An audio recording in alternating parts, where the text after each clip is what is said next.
রেস্টুরেন্টের স্বাদে তৈরি এমন পাস্তা যদি সকালের নাস্তায় থাকে তাহলে কিন্তু মন্দ হয় না।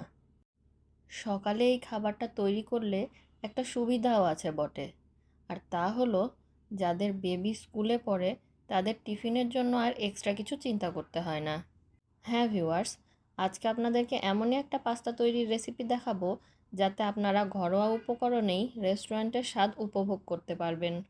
চলুন তাহলে রান্নাটা শুরু করা যাক। তো প্রথমেই আমি সস তৈরির জন্য 4টা টমেটো এভাবে একটু কেটে নিয়ে সেদ্ধ করে নেব। এভাবে কেটে দিলে টমেটোগুলো সেদ্ধ হওয়ার পরে এর স্কিন রিমুভ করতে খুব ইজি হবে। টমেটোগুলো যখন দেখতে এরকম হবে তখন বুঝবেন যে সেদ্ধ হয়ে গেছে। তখন পানি থেকে তুলে ঠান্ডা করে নিতে হবে। অন্যদিকে আমি ম্যাকারনিটা সেদ্ধ করে নেব, আর তার জন্য একটি পাত্রে পর্যাপ্ত পরিমাণ পানি নিয়ে তার মধ্যে 1 চামচ লবণ আর 1 টেবিল চামচ তেল দিয়ে পানিতে বলক আসা পর্যন্ত ওয়েট করব।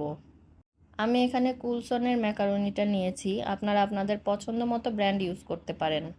পানিতে বলক চলে আসলে ম্যাকারনিগুলো ঢেলে দেব এবং সময় নিয়ে মিডিয়াম আঁচে 7 থেকে 8 মিনিট সেদ্ধ করে নেব।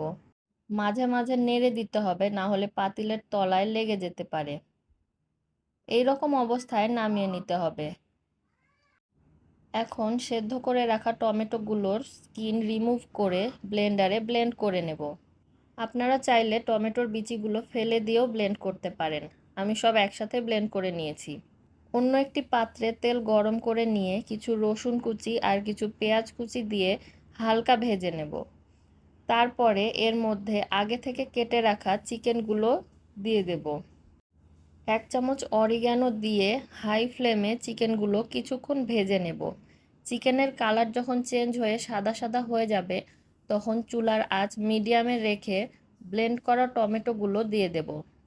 ও হ্যাঁ, আমি তো বলতে ভুলেই গিয়েছিলাম, ম্যাকারনি সিদ্ধ করা যে পানি ছিল সেই পানি থেকে 1 কাপের মতো রেখে দিয়েছিলাম, সেটা এখন অ্যাড করে দিব। সব কিছু কিছুক্ষণ ফুটিয়ে নেওয়ার পরে অ্যাড করে দেব 2 চামচ সয়া সস, 1 টেবিল চামচের মতো টমেটো কেচাপ আর ম্যাকারনির সাথে থাকা প্যাকেট মশলাগুলো।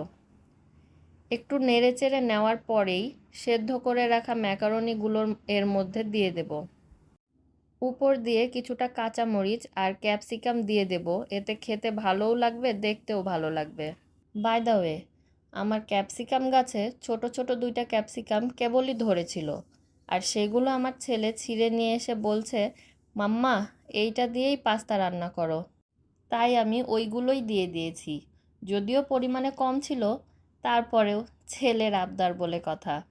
তারপরে এখানে 1 চামচ কালো গোলমরিচের গুঁড়া আর স্বাদ মতো লবণ দিয়ে কিছুটা বাটার এর মধ্যে দিয়ে দেব।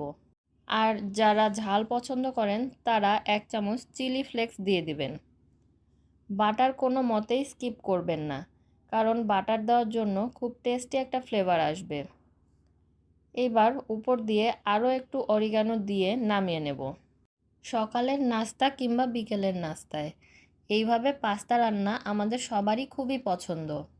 গরম গরম 1 প্লেট পাস্তা, উফ, কি যে টেস্টি! যাই হোক, এরকম আরও টেস্টি টেস্টি খাবারের রেসিপি পেতে আমার চ্যানেলটিকে অবশ্যই সাবস্ক্রাইব করে দেবেন।